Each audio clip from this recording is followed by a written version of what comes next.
तो चलिए आगे स्टार्ट करते हैं। अभी तक हमने 90 डिग्री तक यानी कि 0 से 90 डिग्री तक के एंगल सीख लिए थे। इस वीडियो में हम बात करने वाले हैं कि अगर 90 डिग्री से ज्यादा अगर आपको वैल्यूज दे दी जाए तो उनके लिए हम ट्रिग्नोमेट्रिक रेशियोज कैसे निकाल सकते हैं, वो हम इस वीडियो में देखने वाले हैं। ठीक है, तो उसके लिए क्या करेंगे, सबसे पहले आपको थोड़ा बहुत क्वाड्रेंट्स की नॉलेज होनी चाहिए। क्वाड्रेंट्स में देखिए मैंने एक सर्कल ऐसे ड्रॉ किया है और इस सर्कल को मैंने 4 पार्ट्स में डिवाइड कर दिया है। First part, second, third and fourth. हर एक पार्ट जो है वो 90 डिग्री पे ना, ऐसे यहां से 90 डिग्री पे जाएंगे तो ये आपका फर्स्ट क्वाड्रेंट है, यहां से यहां तक।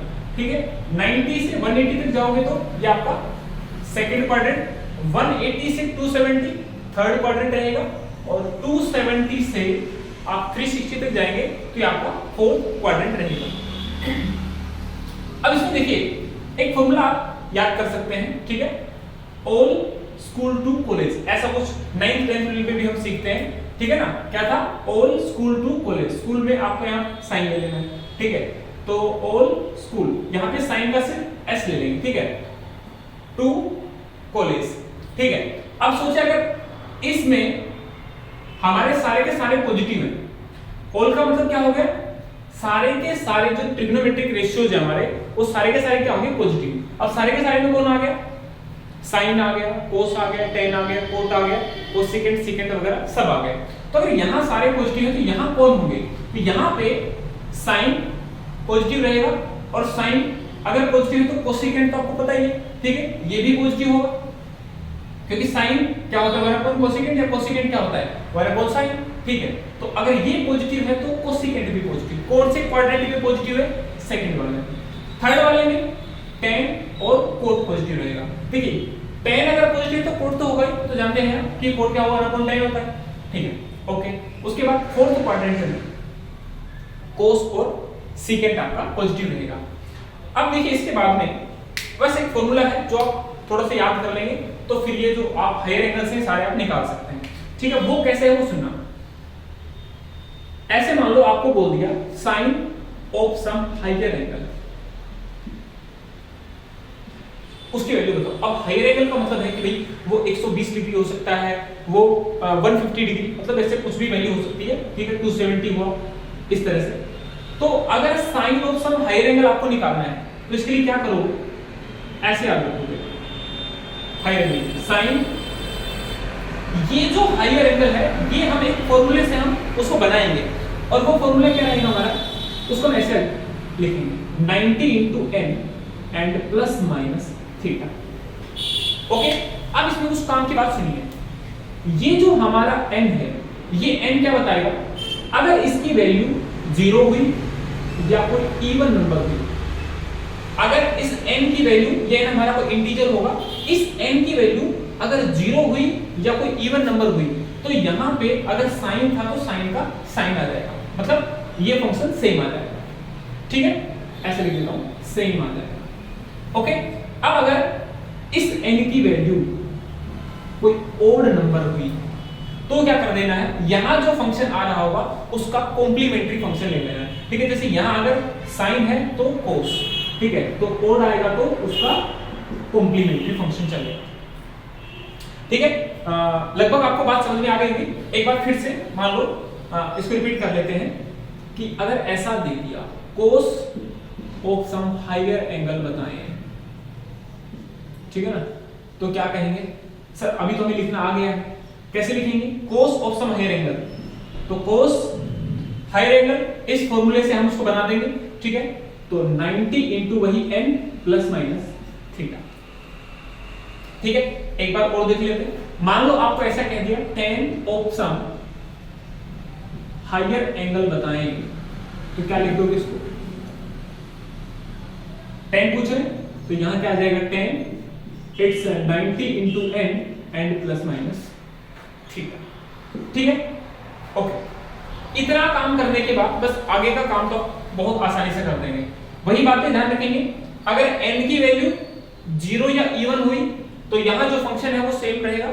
ठीक है, और अगर n की वैल्यू ओड रहेगी तो उसका कॉम्प्लीमेंट्री फंक्शन यूज कर लेंगे। जैसे sin का कॉम्प्लीमेंट्री कोस, कोस का कॉम्प्लीमेंट्री फंक्शन साइन आ जाएगा। ऐसे ही tan है, अगर n की वैल्यू 0 या इवन नंबर हुई अगर n की वैल्यू 0 या इवन हुई तो tan का tan, और अगर ओड आ गई तो tan का क्या ले लेंगे, कॉम्प्लीमेंट्री फंक्शन, दैट इज क्या आ जाएगा, को। ठीक है, अभी कोई एग्जांपल लेते हैं, देखिए एग्जांपल।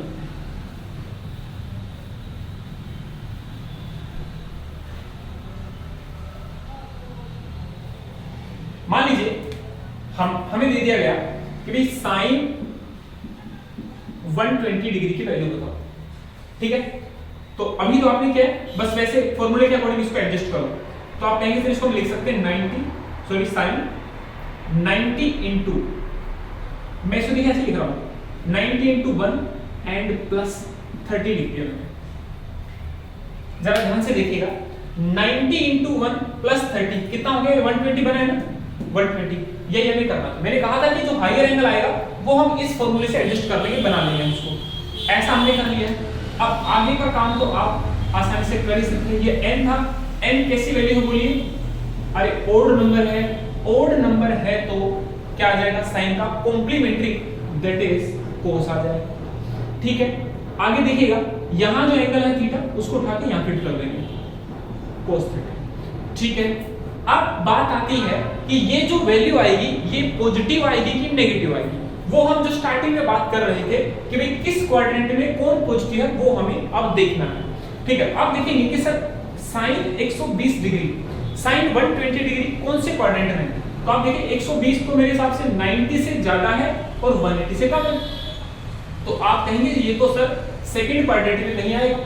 भाई 120 डिग्री 90 से ज्यादा है, 180 से कम है, तो कौन से क्वाड्रेंट में आएगा, सेकंड क्वाड्रेंट में आएगा। सेकंड का आप मुझे बताइए, ये जो साइन है ये तो पॉजिटिव है साइन, तो पॉजिटिव है तो यहाँ क्या लगा देंगे, प्लस लगा देंगे। ठीक है, तो cos 30 की वैल्यू कितनी आ गई है, बोलिए cos 30 कितना आ जाएगा, cos 30 जानते होंगे ना, √3/2। ठीक है, तो साइन जो आपका 120 था वो कितना आ चुका है, √3/2, और वैल्यू किसमें आ जाएगी, प्लस में आ जाएगी। ठीक है, देखिए किस तरह से हमने साइन 120 को किस तरह से किसमें कन्वर्ट कर दिया, cos 30 में कन्वर्ट कर दिया, और ये वैल्यू तो आप इजीली जानते हैं। ठीक है, ऐसे ही हम और एग्जांपल लेते हैं और देखते हैं। देखिए आगे मान लीजिए आपको ऐसा बोल दिया गया कि भाई cos 120 डिग्री की वैल्यू।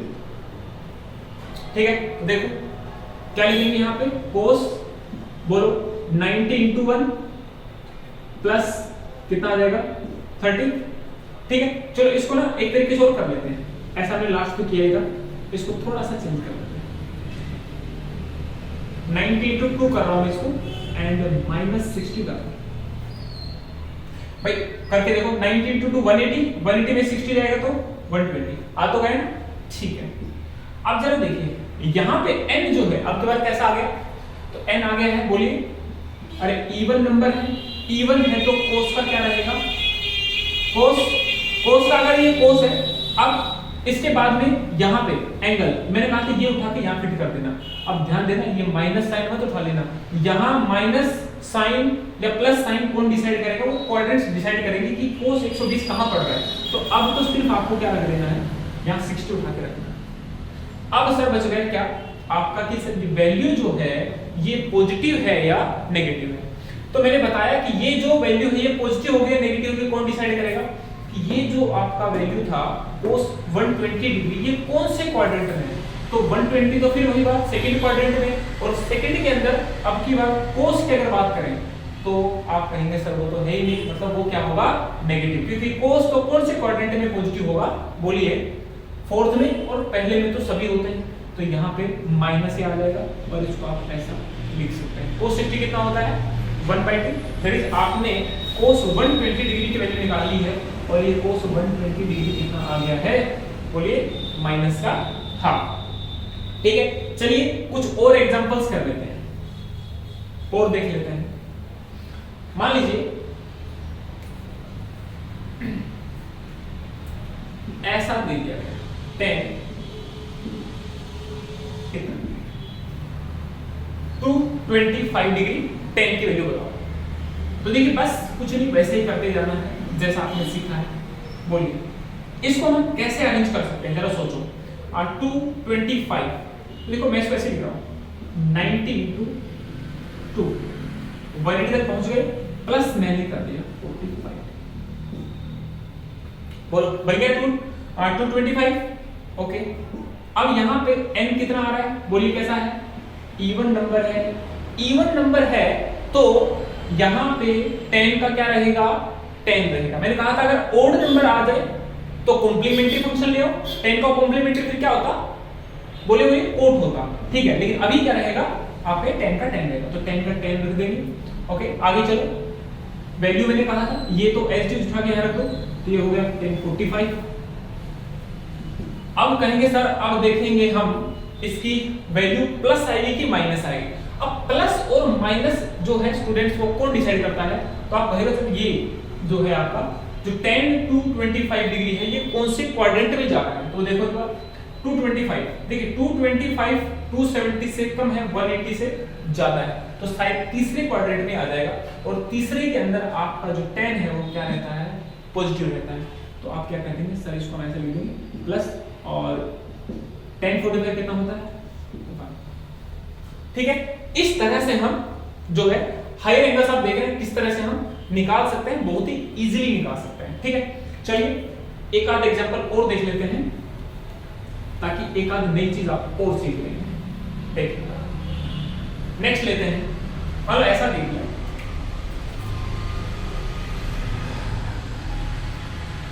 कोस और 180, ये देखिए, ठीक है। चलिए करिए कोस सर 90 इंटू कितना करते हैं, 2 कर देंगे, ठीक है, और प्लस 0 डिग्री का, बोलो 2 है तो कोस का कोस, और ये एंगल उठा के रख दो 0 डिग्री। ओके, अब कोस 0 डिग्री तो ठीक है। अब बात कर लेते हैं एक बार, कोस 180 डिग्री कौन से क्वाड्रेंट में पड़ेगा। तो 180 डिग्री आप सोचेंगे सर 180 डिग्री तो इस लाइन पे है, और सर अब इस लाइन पे है अगर ये, तो हम कोस 180 डिग्री इस क्वाड्रेंट में माने या इस क्वाड्रेंट में माने, तो मैं कह रहा हूं किसी भी क्वाड्रेंट में मान लो, आपको कोई दिक्कत नहीं है, ठीक है। बताओ इस क्वाड्रेंट में कोस, अरे 180 कोस इसमें भी नेगेटिव है, इसमें भी नेगेटिव है, अगर नेगेटिव है तो क्या है नेगेटिव, और कोस 0 कितना होता है 1, दैट इज कोस 180 डिग्री की वैल्यू कितनी आ रही है -1, ठीक है। तो ऐसे अगर कभी होगा तो आप इस चीज को समझ गए होंगे आप कैसे इसको कर सकते हैं, ठीक है। या तो क्या हो जाएगा, जैसे अभी आपने देखा कि ये अगर किसी भी क्वाड्रेंट में हमें ये नहीं मिला, मतलब कोस यहां भी नहीं था यहां भी नहीं था, तो इसकी वैल्यू क्या आ गई है, बोलिए कितनी आ गई थी, 1 आ गई, ठीक है। और अगर ये ऐसा हुआ कि मान लो कभी ऐसा हो गया कि आपने कोई एंगल ले लिया, और जो जैसे अगर यहाँ पे कोई एंगल लेके देख लेते हैं, यहाँ पे सपोज करो आपने ले लिया 10 आप कितना ले लेंगे, अगर 10 270 डिग्री ले लेंगे, ठीक है। अब सोचेंगे कि सर 10 अगर 270 डिग्री ले लें तो सर अब बताएं हम किस में रखें, सर इसके अंदर तो 10 पॉजिटिव है, और सर इसके अंदर 10 कैसा है, नेगेटिव है। फिर आप सोच रहे हो सर फिर इस जगह तो शायद दिक्कत आ जाएगी, लेकिन मैं कह रहा हूं कोई दिक्कत नहीं आएगी। क्यों नहीं आएगी, क्योंकि वैल्यू जो आएगी वो कैसे आ जाएगी, 0 आ जाएगी। 0 आप यहां ले लो यहां ले लो, कोई दिक्कत नहीं, ठीक है। तो आपको कोई भी किसी तरह की प्रॉब्लम आपको नहीं आने वाली है, इसीलिए मैंने ये एक एग्जांपल आपको लेके करवाया है, ठीक है। ओके, जैसे इस केस में लिया था तो चाहे इसको आप यहां ले चाहे यहां ले तो कोई दिक्कत आने वाली नहीं है, ठीक है। ऐसे ही उसमें भी आपको कोई प्रॉब्लम नहीं आएगी। चलिए एक लास्ट एग्जांपल ले लेते हैं, ठीक है, उसमें भी शायद आप एक नई बात सीख लेंगे। देखिए साइन -30 डिग्री, चलिए बनाते हैं। तो आप कहेंगे सर ये तो आसानी है, साइन 90 इंटू 0 कर दो और -30 लिख दो, बोलिए अरे हो जाएगा ना, 90 इंटू 0 0 और -30 मतलब कुल मिला के साइन -30 बन गया। अच्छा 0 है, क्या इवन होता तो क्या साइन का साइन रहता, आप कहेंगे बिल्कुल सर, तो साइन का साइन रख लो, और यहां पे आपका जो 30 है उसको एज इट इज। फिर वही बात, ये नेगेटिव साइन उठा के यहां बिल्कुल भी नहीं रखना है, क्योंकि यहां का प्लस माइनस कौन डिसाइड करता है, वो डिसाइड करता है कि ये किस क्वाड्रेंट में पड़ रहा है, चलिए देख लेते हैं। अब इसको देखेंगे तो sin 30, अब देखते हैं ये माइनस है कि प्लस है। उसके लिए आप सोचोगे sin -30 कौन से क्वाड्रेंट में है? sin -30 देखिए, अगर मैं कहता sin 30 तो आप कहते सर यहां से 0 डिग्री है सर, यहां बना दो सर 30 डिग्री यहां, लेकिन माइनस का मतलब तो कुछ ऐसा हो रहा है सर इधर कहीं। भाई अगर ऊपर की तरफ होता है तो एंगल ऐसे लेते हैं ना, और ये वाला एंगल आप कैसा ज्यूम करते हैं? पॉजिटिव। ठीक है, अब की बार एंगल आप देखेंगे माइनस का मतलब है कि वो नीचे की तरफ बना होगा। मतलब अगर ये कैसे था एंटी क्लॉकवाइज था तो ये कैसे हो गया क्लॉकवाइज। तो आप ध्यान रखेंगे इस तरह के एंगल को हम क्या लेते हैं? नेगेटिव ले लेते हैं। ठीक है, अगर ये नेगेटिव है तो कुल मिला के हमें तो ये देखना है कि sin -30 डिग्री कौन से क्वाड्रेंट में है। तो बताएं जरा, sin -30 बोलोगे कौन से क्वाड्रेंट में होगा? फोर्थ क्वाड्रेंट में, और फोर्थ क्वाड्रेंट में साइन तो है ही नहीं, मतलब कोस और सीकेंट था, तो साइन कैसा होगा? नेगेटिव। sin 30 तो आप जानते हो, बोलिए sin 30 कितना होता है? हाफ, तो कितना आ जाएगा? -हाफ आ जाएगा। ठीक है, इस तरह से आप इसको समझ पाए होंगे कि कैसे इस तरह की वैल्यूज भी अगर आ गई, माइनस भी वैल्यू दे दी, तो उसको हम कैसे सोल्व कर सकते हैं। ठीक है, यहां से आपको एक बात और बता दूं, हमें एक चीज और सीखने को मिली है, और वो ये है कि sin -थीटा जो है वो -sin थीटा के बराबर आएगा। sin -थीटा -sin थीटा हो गया। ठीक है, तो ये चीज भी आप एक बात सीख गए यहाँ पे कि sin -थीटा जो होता है वो बराबर होता है -sin थीटा। ठीक है, आप क्या करेंगे, ऐसे ही एक वैल्यू कोस में लेके देखेंगे और उसमें आप चेक करना और फिर देखना कि क्या कोस में भी ऐसा होता है। ठीक है, अगर आपको पता लगे तो आंसर मुझे आप कमेंट सेक्शन में करेंगे। Okay, thank you.